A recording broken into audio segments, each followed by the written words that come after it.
the lack of expectation, the lack of needing to look like something, like it's just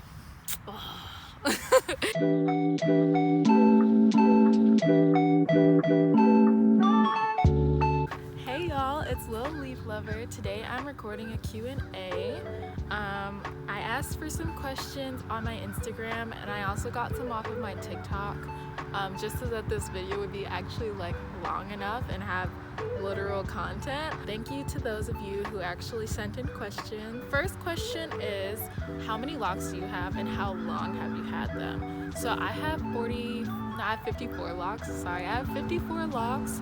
I've been thinking about combining two of them at the crown of my head though, because they're like thin and I don't want them to break off.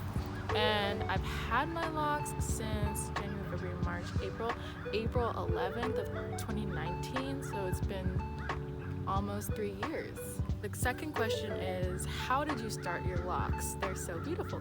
Thank you. So I started my locks with 2-strand twists. I didn't do any like crazy parting. I actually really didn't even part them. I kind of just used my finger to like separate sections of hair. Some of the twists, they like came undone, so those ones I guess would be considered like more semi-freeform than the others. How did you style your locks when you first got started? So when I started my locks, they were just above shoulder length, kind of like ear length, so I could put some of them up into like a little high ponytail. I did a lot of pigtails. I did space buns, only with the front parts though. I couldn't do it with like all of it because my hair is really thick. And sometimes I just let them down and I let them breathe and be. So somebody said my locks won't come out how I want them to, and I see that this can be a problem with some people because when they start their locks, they have, I guess, like somebody that they want their locks to look like. Oh my god, I didn't even know that many birds were in that fucking tree. There is some crazy weird stuff going on around here. There's like so many fucking birds. But anyways, so when people start out, like they usually have either like an Instagram model or a YouTuber, somebody who has locks that look like how they want theirs to turn out, and they don't particularly know how to get theirs to look like that. The way that you start your locks has an effect on how they end up. You can 2-strand twist, you can braid them, you can comb coil them, you can freeform, you can do the sponge that a lot of men use. Then how you maintain your locks also affects that. So if you're retwisting every month, they're not gonna be as thick. If you're retwisting every other month, you get more time for the new growth to come in. It kind of buzzes out, and then you retwist and it ends up thicker. I guess what I'm trying to say is find somebody that has locks that look like how you want yours to end up, and find out how they started their locks, how they maintain their locks. Sometimes even the products affect how they look. Like if you're using a lot of gels and creams, they can tend to look a little thinner because the retwist holds a lot better. But if they're not using product, they tend to usually be freeform or semi-freeform as well. So yeah, just figure it out. The next question is, do you retwist your locks? And did you retwist them when you first started? So yes, I do retwist my locks. I retwist my locks about every month to every 2 months. It really depends on like what season it is, what's going on in my life, if I'm being active. I went through a period of I've struggled a lot with depressed mood, and I didn't retwist my locks and they started to mat together. So that wasn't fun. I did retwist my locks in the beginning stage. I retwisted them probably about every 3 to 4 weeks, which is about every month depending on what month it is. And when I wasn't retwisting my locks, I was separating them a lot. So when I first started my locks, I was going to the beach a lot because I wanted my locks to lock up faster, and we all know that salt water tends to help hair to tangle. So I was doing that, and so I had to separate my locks a lot. have your locks always been so thick? Yeah, I have really thick hair, and so that kind of aided me in creating the thick lock look that I have now. Somebody said, I have 2-strand twists and they unravel. Should I do something about that?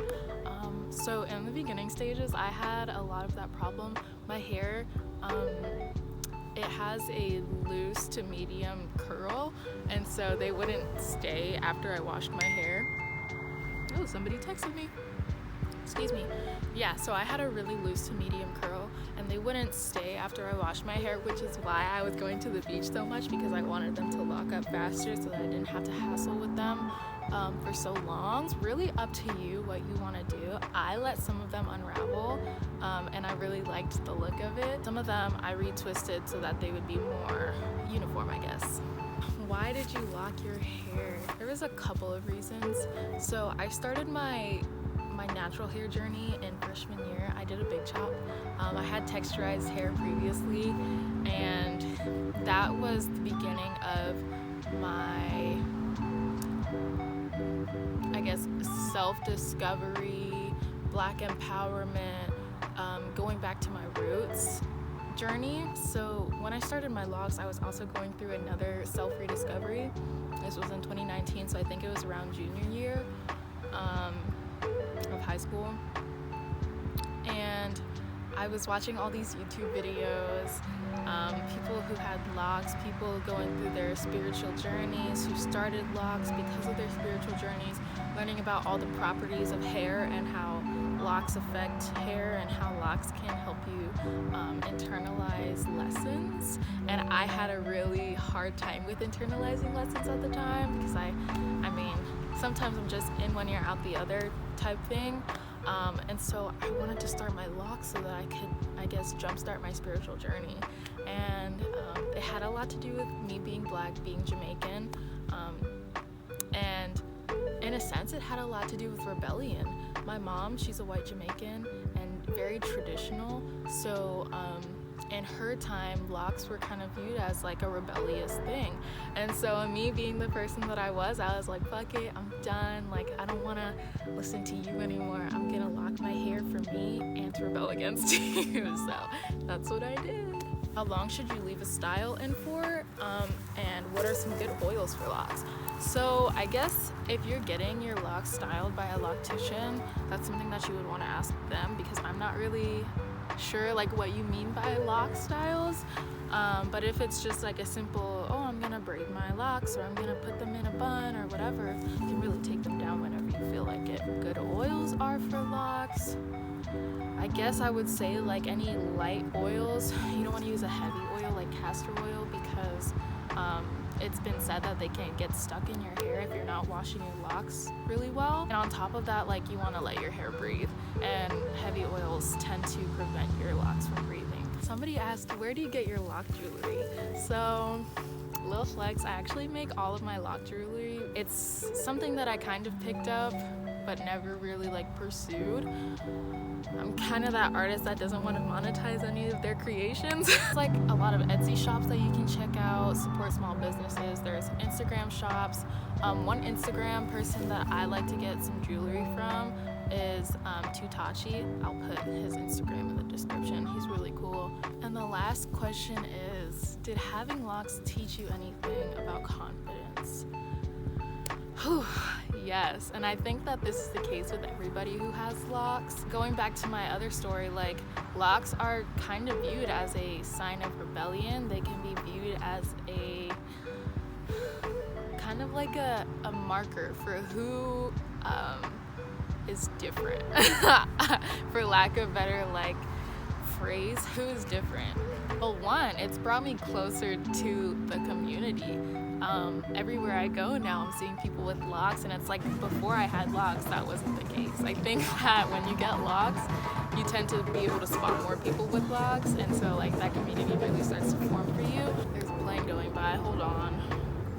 The sun's really beating down on me. It's cold out here, but the sun is nice.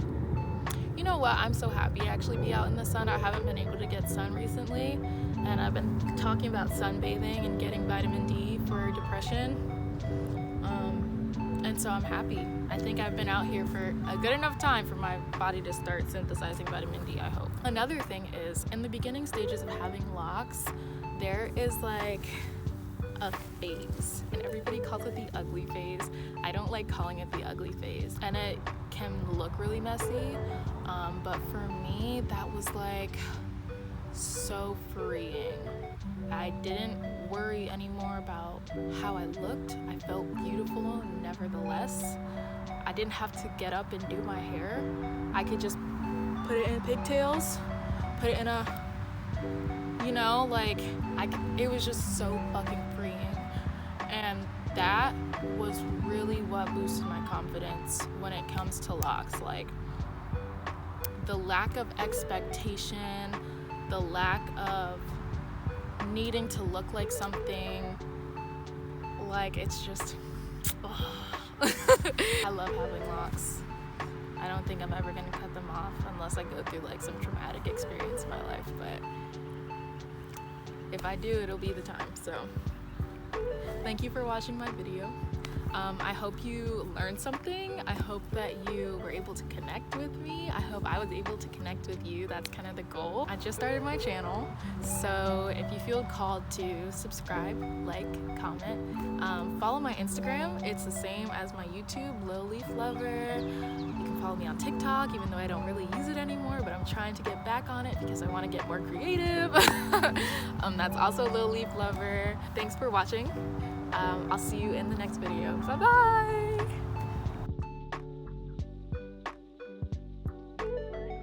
There's like a whole bunch of birds out here. I don't know if something fucking died.